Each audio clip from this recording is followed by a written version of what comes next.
विस्मयकारी हिमालय पर्वतों के बीच बसे प्राचीन शहर विजडम विले में आनंद नाम के एक विनम्र ऋषि रहते थे।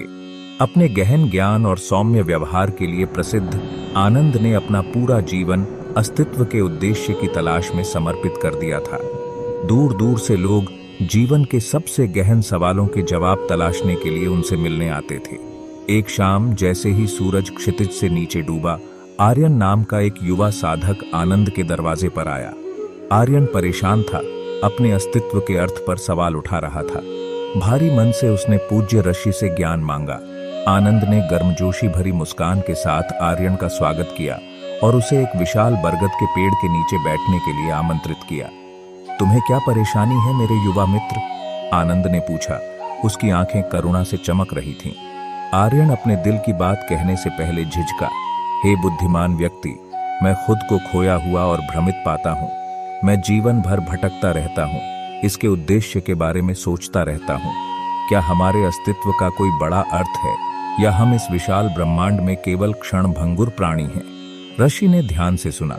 उनकी शांत उपस्थिति ने आर्यन की परेशान आत्मा को सांत्वना दी। आनंद ने धीरे से उत्तर दिया, आह प्रिय आर्यन, आप अपने विचारों में अकेले नहीं हैं। जीवन के उद्देश्य की खोज उतनी ही प्राचीन है जितनी स्वयं मानवता। उत्तर खोजने में हमें अपने भीतर देखना चाहिए, क्योंकि सच्चाई बाहरी दुनिया में नहीं बल्कि हमारे अपने अस्तित्व की गहराई में है। उन्होंने आगे कहा, जीवन का उद्देश्य एक बहुआयामी हीरे की तरह है, जो प्रकाश के कोण के आधार पर विभिन्न पहलुओं को दर्शाता है।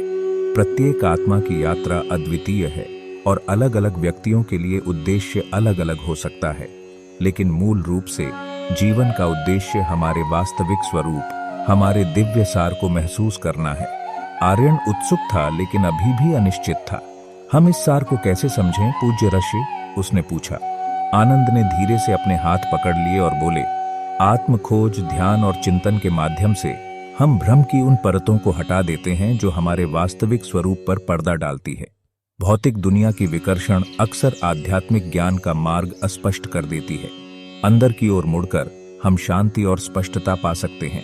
उन्होंने आगे कहा, दया, करुणा और प्रेम इस आध्यात्मिक यात्रा की आधारशिला है। जब हम निस्वार्थ भाव से दूसरों की सेवा करते हैं और सभी जीवित प्राणियों को बिना शर्त प्यार से गले लगाते हैं, तो हम अपने भीतर सुप्त दिव्यता को जागृत करते हैं। जैसे ही चंद्रमा पहाड़ों पर उग आया, आनंद ने अपना ज्ञान देना जारी रखा। जीवन का उद्देश्य केवल हमारे व्यक्तिगत स्वयं के बारे में नहीं है, बल्कि संपूर्ण जीवन के अंतर संबंध के बारे में है।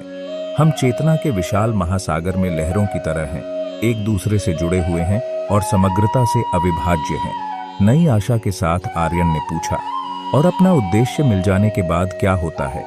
आनंद ने मुस्कुराते हुए कहा, जब हम अपने आप को अपने उच्च उद्देश्य के साथ जोड़ लेते हैं, तो जीवन सद्भाव और आनंद की एक सिम्फनी बन जाता है। हम ब्रह्मांड के उपकरण बन जाते हैं, ब्रह्मांडीय लय के साथ अपनी अनूठी धुन बजाते हैं। हमारे कार्य अब स्वार्थी इच्छाओं से प्रेरित नहीं होते हैं, बल्कि दिव्य प्रेरणा से निर्देशित होते हैं। उन्होंने कहा, जीवन प्रेम और ज्ञान का तीर्थ बन जाता है और यात्रा ही मंजिल बन जाती है। आर्य ऋषि की गहन शिक्षाओं को आत्मसात करते हुए चिंतनशील मौन में बैठे रहे।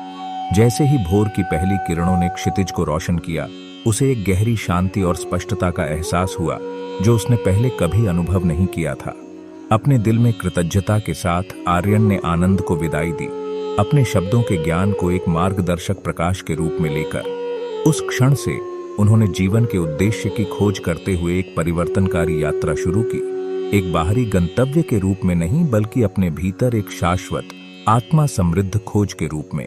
और इसलिए विजडम विले का प्राचीन शहर दूर दूर से साधकों का स्वागत करता रहा, क्योंकि इसके पवित्र स्थान के भीतर जीवन के वास्तविक उद्देश्य को एक समय में एक आत्मा द्वारा उजागर किया गया था, जो आध्यात्मिक जागृति और आंतरिक पूर्ति का मार्ग रोशन करता था।